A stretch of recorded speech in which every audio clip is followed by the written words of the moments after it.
La formación del estómago se va a dar como una dilatación fusiforme del intestino anterior también en la cuarta semana del desarrollo.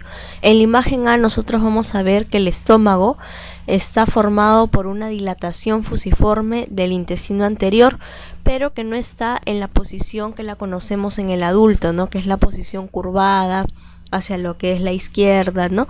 Sino que está en forma perpendicular.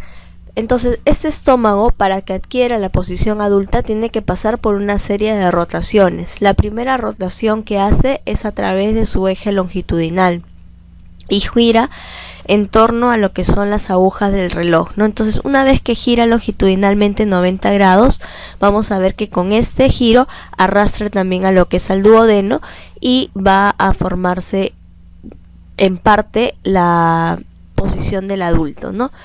Entonces ahí nosotros vamos a ver la curvatura menor y la curvatura mayor, que tras este giro se puede observar mucho mejor.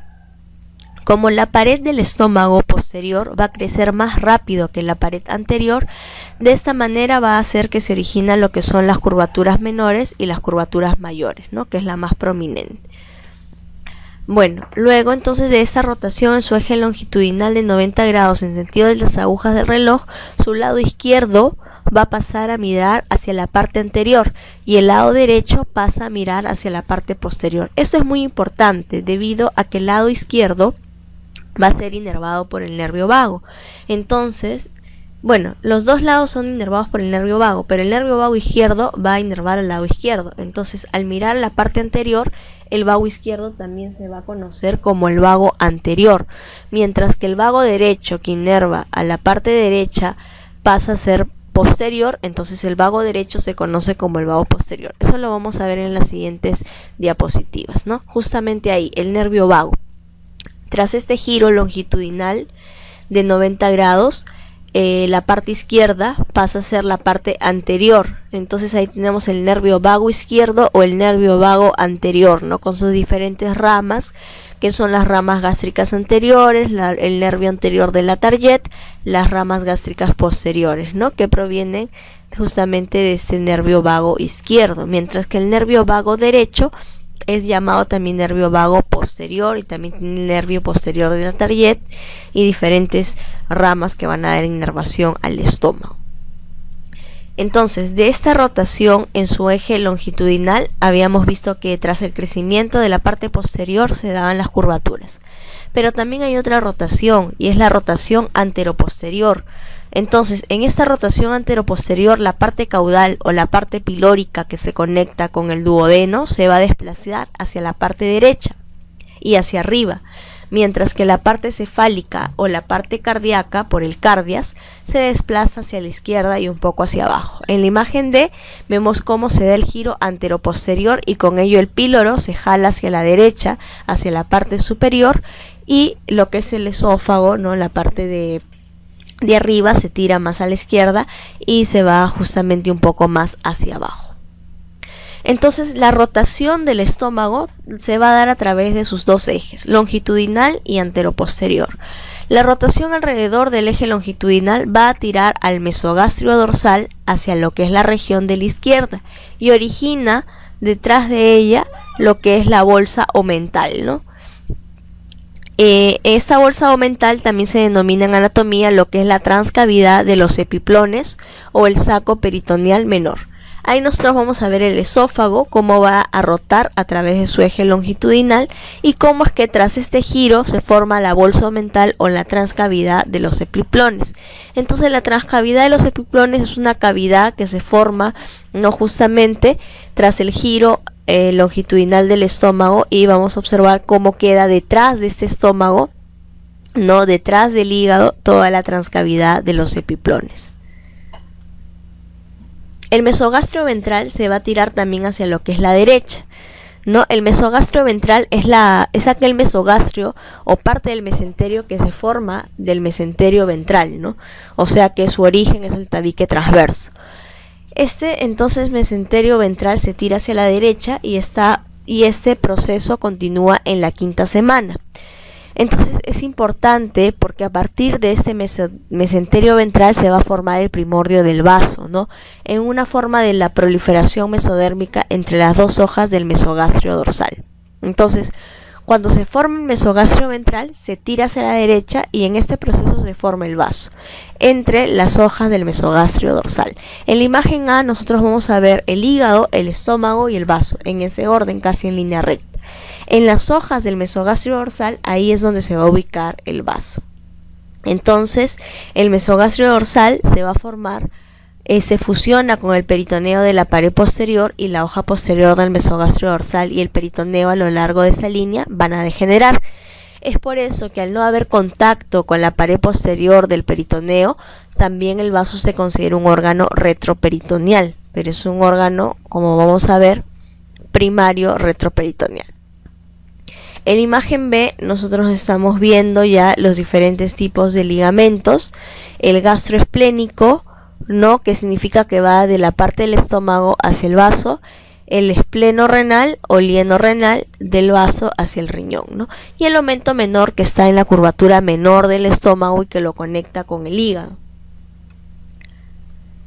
Los ligamentos del vaso, ¿no?, como ya hemos mencionado, el ligamento gastroesplénico y el ligamento espleno-renal, es decir, se conecta el vaso con el estómago y con el riñón. El alargamiento de este mesogastrio dorsal y la fusión con la pared posterior del cuerpo también va a determinar entonces no solamente la posición del vaso, sino va a determinar la posición final del páncreas. Al principio este órgano va a crecer dentro de lo que es el mesoduodeno dorsal, entonces tienen que tener en cuenta que el páncreas se forma del mesoduodeno, no al principio, pero su cola se extiende hacia lo que es el mesogastrio dorsal. Entonces quiere decir que estos órganos pequeños como el vaso, como el páncreas, se están formando dentro de estos mesogastrios, dentro de estos mesoduodenos, es decir, dentro del mesenterio. La cola del páncreas se va a quedar en una posición retroperitoneal, ya que queda cubierto solo por peritoneo en la parte anterior.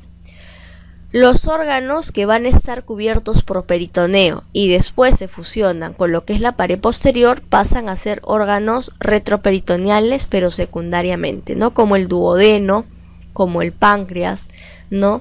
Esos son órganos secundariamente retroperitoneales, pero en la adultez, es decir, en nosotros, estos órganos se denominan órganos retroperitoneales.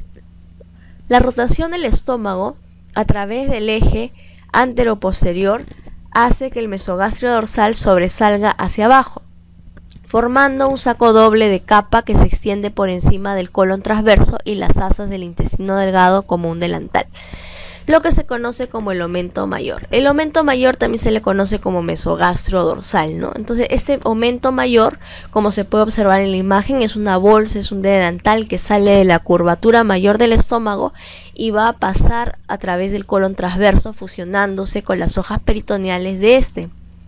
Las capas del delantal se fusionan y van a formar una hoja única que cuelga de la curvatura mayor. La capa posterior del aumento mayor se fusiona con el mesenterio del colon transverso. Y todo eso forma el aumento mayor o el mesogastrio dorsal. Y ahí en la imagen B nosotros podemos ver cómo el estómago se forma y cuelga un delantal, como señala la imagen, y ese delantal es el aumento mayor, nada más y nada menos que el peritoneo del estómago, que sale de la curvatura mayor y se dirige hacia el colon transverso. Ahora, les había dicho que el tabique transverso es el que forma el mesenterio ventral y este a su vez va a formar el aumento menor y el ligamento falciforme, ¿no? El borde libre del ligamento falciforme contiene a lo que es la vena umbilical. Esta vena umbilical lleva sangre oxigenada en el periodo de todo el embarazo, pero y una vez que en la vida adulta esta vena umbilical se va a obliterar y va a formar lo que es el ligamento redondo del hígado. Entonces ese es un rezago, ¿no? Cuando les digan el ligamento redondo del hígado, ¿qué rezago embrionario es? Sería la vena umbilical. O la vena umbilical, ¿qué es lo que forma en la vida adulta? El ligamento redondo del hígado. Es algo que no se pueden olvidar, que tienen que tenerlo en cuenta del curso de embriología. Ahora, existe también lo que es el ligamento hepatoduodenal, como su nombre lo dice, va desde el hígado hacia el duodeno y en este se encuentra en el borde libre del aumento menor. que contiene justamente, ya les había dicho en imágenes anteriores, a la tríada portal, el conducto biliar, la vena porta y la arteria hepática. Ahora, el hiato de Winslow también es una estructura que se va a formar, ¿no? Tras estos procesos de formación mesentéricas de peritoneos. El borde libre del aumento menor va a formar el techo del hiato epiploico o el hiato de Winslow, ¿no? Que conecta la bolsa mental o la transcavidad de los epiplones con el resto de la cavidad peritoneal. Ahí tenemos el hiato de Winslow, ¿no? Entonces el borde libre del aumento menor forma el techo de este hiato.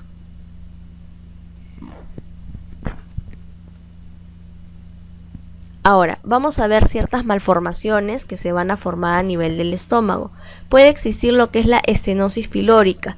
La estenosis pilórica, como les había mencionado en la estenosis esofágica, es una reducción del calibre de la luz del estómago, ¿no? Por una mala recanalización, que en este caso se da en la semana 10 en el estómago, mientras que en el esófago se va a dar en la semana 8. El músculo circular del estómago se va a hipertrofiar a nivel pilórico y la luz va a ser demasiado estrecha, provocando vómitos graves, ¿no? O sea, como hay una estenosis, puede ser producto de una mala recanalización o simplemente por un aumento del calibre del músculo pilórico. Entonces esto hace que se reduzca la luz, que se estreche la luz y no pasen los alimentos. Entonces el estómago se llena porque es una bolsa, se distiende y provoca generalmente muchos vómitos de tipo grave. Vamos a ver la formación ahora del duodeno. El duodeno forma la parte terminal del intestino anterior y también la parte cefálica del intestino medio. Es decir, el duodeno está formando tanto parte del intestino anterior como el intestino medio. Y la unión de estas dos estructuras se origina a nivel de lo que es la yema hepática. Ahí tenemos un embrión y estamos señalando el duodeno, ¿no? Justamente a nivel de la yema hepática. Cuando el estómago va a rotar, el duodeno también lo hace con el estómago y adquiere la forma característica del adulto, que es la forma de la C. Rota el duodeno hacia la derecha, ¿no? Esta rotación, junto con el crecimiento rápido de lo que es la cabeza del páncreas, desplaza el duodeno al lado derecho de la cavidad abdominal. Nosotros tenemos la imagen A, en donde vamos a ver el estómago cuando rota, jala el duodeno y este jala la cabeza del páncreas, ¿no? Y en la imagen B ya tenemos al páncreas y el duodeno en la porción retroperitoneal. Por eso les había dicho que el páncreas y el duodeno eran órganos secundariamente retroperitoneales.